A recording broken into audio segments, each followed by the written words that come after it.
Hello class ninth, welcome in A case study. आज इस video में हम एनसीईआरटी थ्योरम 7.2 एंड 7.3 को समझने वाले हैं और इनको प्रूव कैसे करेंगे ये सीखने वाले हैं। इसके अलावा अगर आपकी क्लास नाइन्थ मैथ्स की तैयारी उतने अच्छे से नहीं हो पाई है जितने अच्छे से आप करना चाहते थे, तो टेंशन वाली कोई बात नहीं है। मैंने आपके लिए एक मास्टर कोर्स बनाया है जिसमें क्लास नाइन्थ की कंप्लीट मैथ्स मैंने कवर करी है। जो भी ये पूरा कोर्स है ये अकॉर्डिंग टू एनसीईआरटी है, मतलब जो कॉन्सेप्ट एनसीईआरटी में वही सारे कॉन्सेप्ट मैंने आपको यहाँ पर बेसिक टू एडवांस लेवल पढ़ाए हैं। इस कोर्स को बनाते हुए मैंने एक एक बात का ध्यान रखा है कि कंटेंट फ्लो किस तरह होना चाहिए, क्या कॉन्सेप्ट मैं आपको पहले पढ़ाऊँ, कॉन्सेप्ट के बाद मैं आपको क्या एग्जांपल्स दूं कि आपको ज़्यादा चीज़ें समझ में आए। तो मतलब बेसिक टू एडवांस सारी चीज़ें आपको यहाँ पे मिलने वाली हैं, तो टेंशन वाली कोई बात नहीं है। और जैसे कि मैंने बोला ये अकॉर्डिंग टू एनसीईआरटी है, तो यहाँ पर तो मैंने सीबीएसई लिखा है, बट अगर आप किसी और बोर्ड से भी हैं तो भी कोई बात नहीं है। अगर आपके बोर्ड में एनसीईआरटी फॉलो होती है तो आप इस कोर्स को ले सकते हैं। इसके अलावा अगर आपको सारे चैप्टर्स में दिक्कत नहीं है, केवल कुछ चैप्टर्स हैं जिसमें आपको दिक्कत है, तो आप चैप्टर वाइज भी यहाँ पे परचेज कर सकते हैं। पर चैप्टर 39 रुपीज़, तो बहुत ही कम प्राइस रखा है मैंने ताकि हर बच्चा इसको अफोर्ड कर सके। इस कोर्स को लेने के लिए आपको विजिट करना है akstudy.in इस वेबसाइट पे। तो चलिए अब शुरू करते हैं अपनी वीडियो को। तो पहले समझ लेते हैं कि थ्योरम क्या कहती है। यहाँ पे लिखा हुआ है angles opposite to equal sides of an isosceles triangle are equal. मतलब अगर अपने पास कोई आइसोसेल ट्रायंगल है, आइसोसेल ट्रायंगल का मतलब ऐसा ट्रायंगल जिसकी दो साइड्स आपस में बराबर हो, तो जो इक्वल यानी कि बराबर साइड्स होंगी उनके अपोजिट एंगल यानी उनके सामने वाले एंगल भी बराबर होंगे।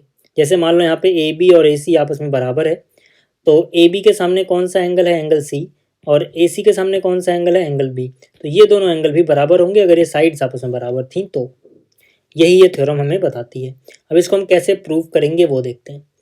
जब आपको प्रूव करने को एक क्वेश्चन आएगा तो पेपर में लिखा होगा prove that angles opposite to equal sides of an isosceles triangle are equal. मतलब जो ट्रायंगल आपको दिया गया वो कैसा, आइसोसेल, और आपको क्या प्रूव करना है कि जो इसकी इक्वल साइड है उसके अपोजिट एंगल बराबर होंगे। कैसे करोगे देखो, पहले आपको एक ट्रायंगल बना लेना है। मैंने यहाँ पे एक ट्रायंगल बनाया ए बी सी, इसकी कोई सी दो साइडें कम से कम बराबर होंगी क्योंकि ट्रायंगल आइसोसेल है। तो मैंने मान लिया ए बी और ए सी चलो बराबर है, ठीक है। तो क्योंकि जो ये ट्रायंगल हमें गिवन था आइसोसेल था, तो इसकी दो साइडें बराबर हो गई ए बी और ए सी।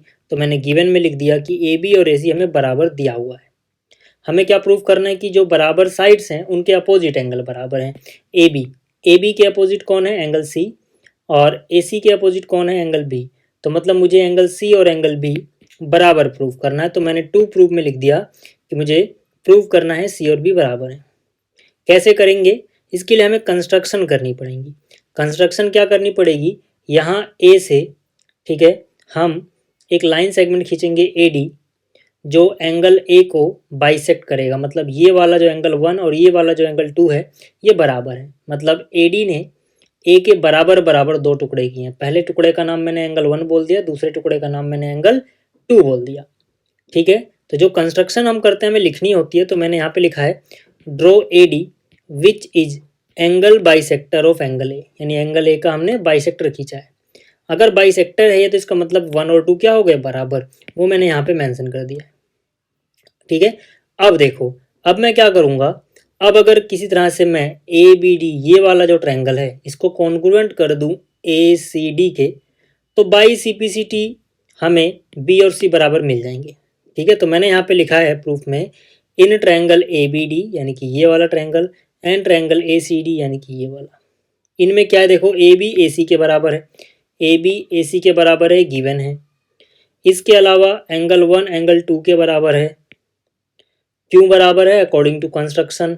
हमने कंस्ट्रक्शन में इसको एंगल बाइसेक्टर खींचा था, मतलब ये टुकड़ा इसके बराबर होगा। इसके अलावा अगर आप देखोगे तो ए डी जो है वो दोनों ट्रायंगल में कॉमन है, ठीक है। ये वाला ट्रायंगल लोगे तो इसमें भी ए डी आ रहा है, ये वाला ट्रायंगल लोगे तो इसमें भी ए डी आ रहा है। तो मैंने लिख दिया A D is equal to A D यानी कि कॉमन। तो यहाँ से हम कह सकते हैं कि जो ट्रायंगल ए बी डी है यानी कि ये वाला ट्रायंगल, ये कॉन्ग्रुएंट हो गया ट्रायंगल ए सी डी यानी कि इस वाले ट्रायंगल के। कौन से रूल से हुआ है, साइड एंगल साइड कॉन्ग्रुएंसी, ठीक है ना। आप कहीं से भी देखो, इस साइड का हमने इस्तेमाल किया, इस एंगल का हमने इस्तेमाल किया, इस साइड का इस्तेमाल किया, यानी कि साइड एंगल साइड, ठीक।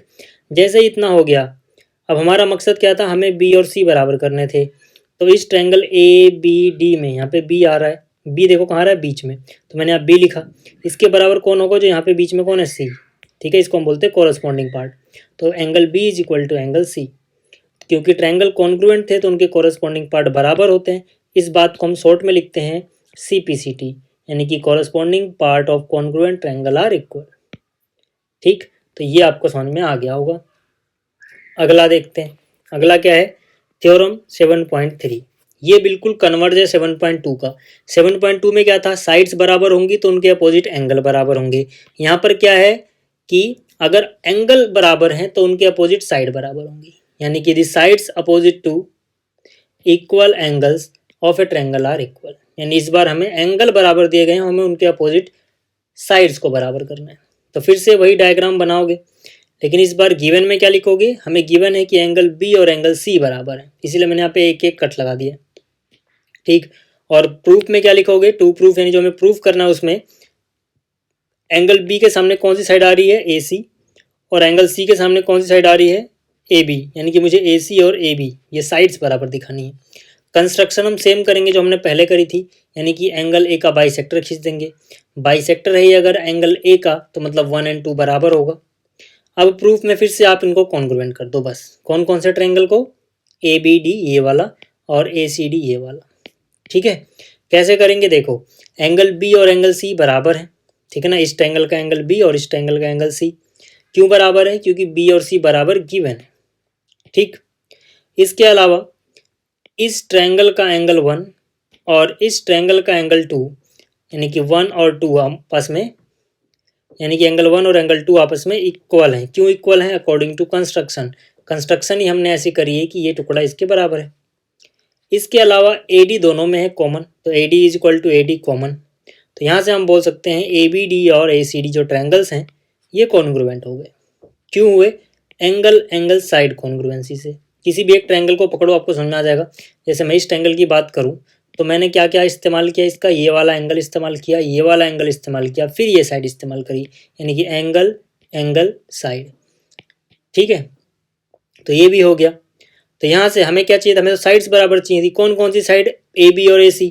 तो देखो यहाँ से तो AB मिल जाएगा, शुरू के 2 लेटर्स मैंने यहाँ पे उठाए तो क्या मिला, AB।